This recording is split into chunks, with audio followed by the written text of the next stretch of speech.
you guys will find that you have passions, and having a passion is a gift.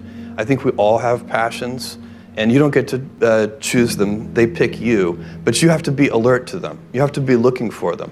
And when you find your passion, it's a fantastic gift for you because it gives you direction, it gives you purpose. You can have a job, or you can have a career, or you can have a calling. And the best thing is to have a calling. And if you find your passion, you'll have that, and all your work won't feel like work to you. Many kids and many grown-ups do figure out over time what their passions are. And sometimes we let I don't think it's that hard. I think what happens though sometimes is that we let our intellectual selves overrule those passions. And so that's what needs to be guarded against. My job, one of my jobs as the leader of Amazon, is to encourage people to be bold. And people love to focus on things that aren't yet working. And that's good, it's human nature. That kind of discontent can be very helpful. But it's incredibly hard to get people to take bold bets. And you need to encourage that. And if you're gonna take bold bets, they're going to be experiments, and if they're experiments, you don't know ahead of time whether they're going to work. Experiments are by their very nature prone to failure, but a few big successes compensate for dozens and dozens of things that didn't work. So, bold bets, AWS, Kindle, Amazon Prime, our third-party seller business, all of those things are examples of bold bets that did work, and they pay for a lot of experiments. I've made billions of dollars of failures at Amazon.com, literally billions of dollars of failures. And you might remember Pets.com or Cosmo, or give myself a root canal with no anesthesia very easily. None of those things are fun, but they don't matter. What really matters is companies that don't continue to experiment, companies that don't embrace failure, they eventually get in a desperate position where the only thing they can do is make a kind of Hail Mary bet at the very end of their corporate existence. Whereas companies that are, making bets all along, even, big bet the company bets. I don't believe in bet the company bets. That's when you're desperate. That's the last thing you can do. It's not. You could be out of work and have terrible work-life balance. Even though you've got all the time in the world, right. You could just feel like, oh my God, I'm miserable, and you would be draining energy. And so you have to find that harmony. It's a much better word. And I think for most people, it's about meaning. People want to know that they're doing something interesting and useful. And for us, because of the challenges that we have chosen for ourselves, we get to work in the future. And it's super fun to work in the future for the right kind of person. You need to be nimble and robust. So you need to be able to take a punch, and you also need to be quick and innovative and doing new things at a high speed. That's the best defense against the future. And you have to always be leaning into the future. If you're leaning away from the future is going to win every time. Never, ever, ever lean away from the future. We all have adversity in our lives. I doubt if you really, if you know somebody, any friend or anybody that you talk to, there's no lack of adversity, and by the way, that's good, because it's what teaches us how to get back up. You fall down, you get back up. It always happens.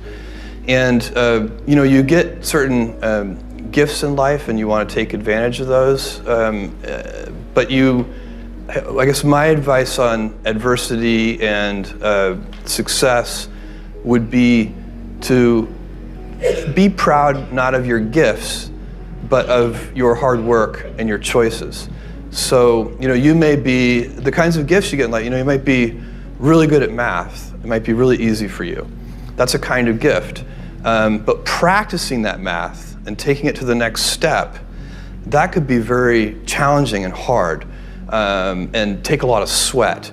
That's a choice. You can't really be proud of your gifts because they were given to you. You can be grateful for them and thankful for them.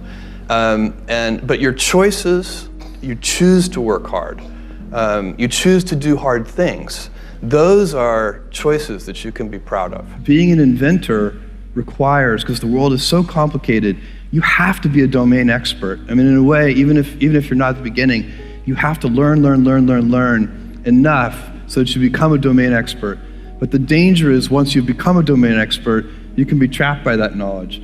And so inventors' paradoxical ability to have that 10,000 hours of practice and be a real domain expert and have that beginner's mind, have that look at it freshly even though they know so much about the domain.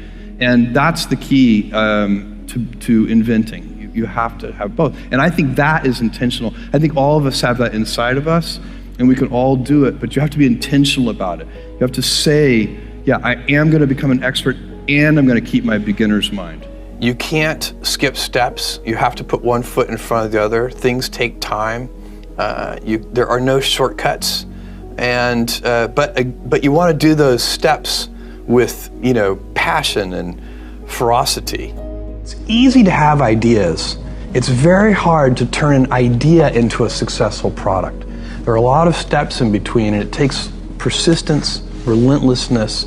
So I always tell people who think they want to be entrepreneurs, you need a combination of stubborn relentlessness and flexibility. And you have to know when to be which. And basically you need to be stubborn on your vision, because otherwise it'll be too easy to give up. But you need to be very flexible on the details, because as you go along pursuing your vision, you'll find that some of your preconceptions were wrong, and you're going to need to be able to change those things. So I think taking an idea successfully all the way to the market and turning it into a real product that people care about and that really improves people's lives is a lot of hard work. Don't try to chase what is kind of the hot passion of the day.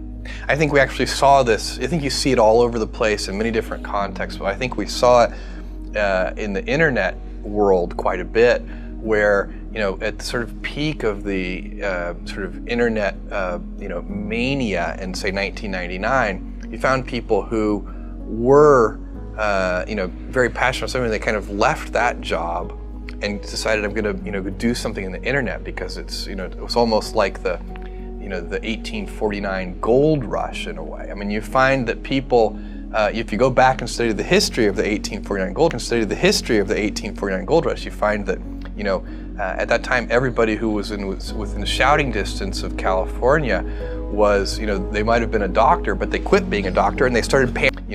At that time everybody who was within shouting distance of California was, they might have been a doctor, but they quit being a doctor and they started panning for gold. And that almost never works.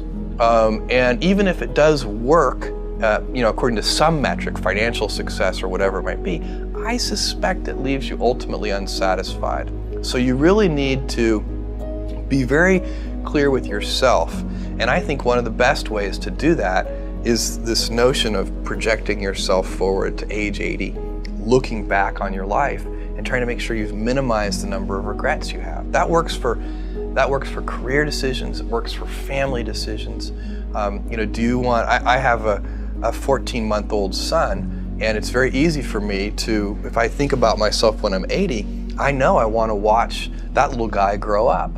And so I don't want to be 80 and think, shoot, I missed that whole thing and I don't have the kind of relationship with my son that I wished I had, and so on and so on. So if you think about that, so I guess another thing that I would recommend to people is that they always take a long-term point of view. And I think this is something about which there's a lot of controversy. There's a lot of people, and I'm just not one of them, believe that you should live for the now. I think what you do is you think about the great expanse of time ahead of you and try to make sure that you're planning for that in a way that's going to leave you ultimately satisfied.